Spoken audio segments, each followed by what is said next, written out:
Seorang lansia bernama Ketut Joda, 75 tahun, asal Banjar Tengah, Desa Buahan, Kecamatan Penebel, Tabanan, harus dilarikan ke rumah sakit karena tertimpa ranting pohon bunut yang tumbang.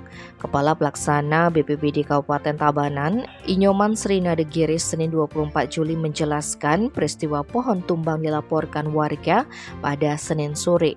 Dijelaskan Srinade, bunut yang tumbang ini merupakan pohon yang sudah cukup tua, sehingga akar dan batang pohon sudah lapuk dan tidak bisa menahan berat massa pohon.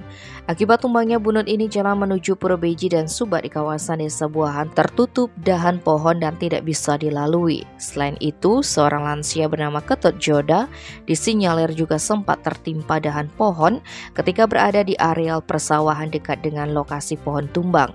Joda pun mengalami luka pada bagian kepala kanan. Usai membersihkan pohon, penanganan sudah dilakukan sebagian, hanya dahan pohon yang berada di areal Subak yang belum bisa ditangani karena hari sudah malam. Tim Bali Express melaporkan.